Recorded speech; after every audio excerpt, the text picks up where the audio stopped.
নমস্কার সবাইকে। জয় মা বিপত্তারিণী। আজকে অনেকেই বিপত্তারিণী ব্রত পালন করেছেন, আবার শনিবারও আছে। যারা আজকে করেননি তারা নিশ্চয় শনিবারে করবেন।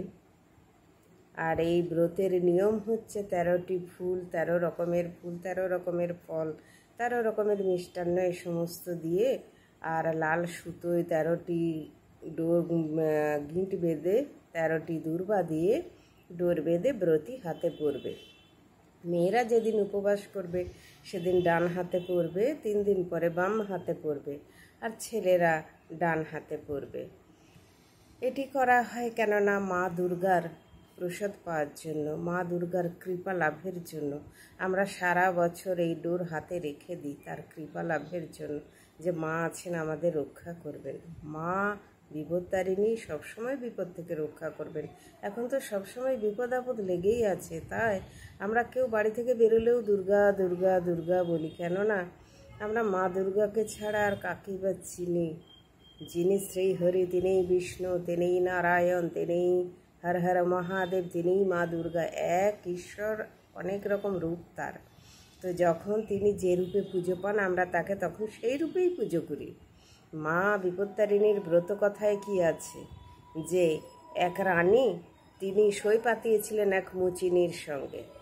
তো মুচিনির সঙ্গে সই পাতানোর পরে তার অদ্ভুত এক খেয়াল হলো যে তিনি কোনোদিনও গোমাংস দেখেননি, কেমন দেখতে, তাকে এনে দেখাতে বললেন।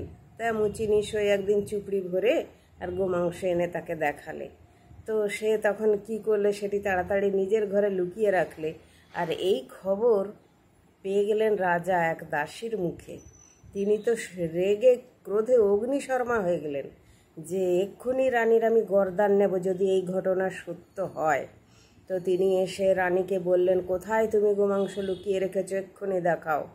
আমি যদি দেখি তোমায় কিন্তু এক্ষুনি আমি শুলে চড়াবো। তখন মা দুর্গা তো ভয়ে মা দুর্গাকে ডেকে চলেছেন রানী, যে হে মা দুর্গা। তিনি স্তব করে চলেছেন আর বলছেন যে মা দুর্গা, আপনি আমাকে আজ বিপদ থেকে রক্ষা করুন, আমি সারা জীবন আপনার ব্রত করে যাব। তখন মা দুর্গা বললেন, যা, আমি তো স্তবে সন্তুষ্ট হয়েছি, তুই ঘরে যা, গিয়ে চুপড়ি খুলে দেখ, ওতে ফল ফুল মিষ্টান্ন হয়ে গেছে। কি লীলা মা দুর্গার! তিনি তার ভক্তকে রক্ষা করার জন্য কি করলেন। তখন রানীমা সেই এনে মহারাজকে দেখালেন, মহারাজ খুশি হলেন। সেই থেকেই বিপত্তারিণী ব্রতের চলন শুরু হলো। সবাই বিপত্তারিণী ব্রত করেন মা দুর্গার কৃপা লাভের জন্য। তারপর সেই রানী রাজা স্বর্গে চলে গেলেন, সেই থেকে এই ব্রতের প্রচার হয়ে গেল। হ্যাঁ, তো কথা হচ্ছে যে মানুষ সঙ্গ কীরকম সঙ্গ করবে, যে যেরকম সঙ্গ করবে সে তেমন তার ফল লাভ করবে না। তুমি বন্ধুত্ব করতেই পারো, উঁচু নিচু বলে কোনো ভেদ হয় না। মানুষ মানুষের সাথে বন্ধুত্ব করবে, সৌহার্দ্য করবে, ঠিক আছে, কিন্তু কারোর কালচার জেনে কোনো লাভ নেই। কে কী করছে সেটা জেনে আমাদের লাভ নেই। আমরা কি করছি তাদেরকে তো জানাতে পারবো না। সুতরাং অন্য কে কী করছে তার খারাপ জিনিসটা নিতে নেই। এটাই শিক্ষা, যে কারোর খারাপ জিনিসটা নিও না সবসময়।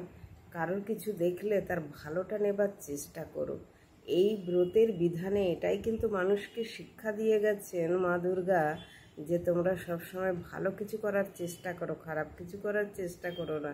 সবসময় প্রভু কত রক্ষা করবেন, মা কত রক্ষা করবেন, তাই না?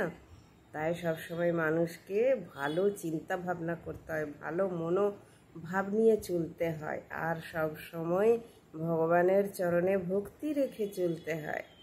তাকে ডেকেই আমাদের পথ চলা।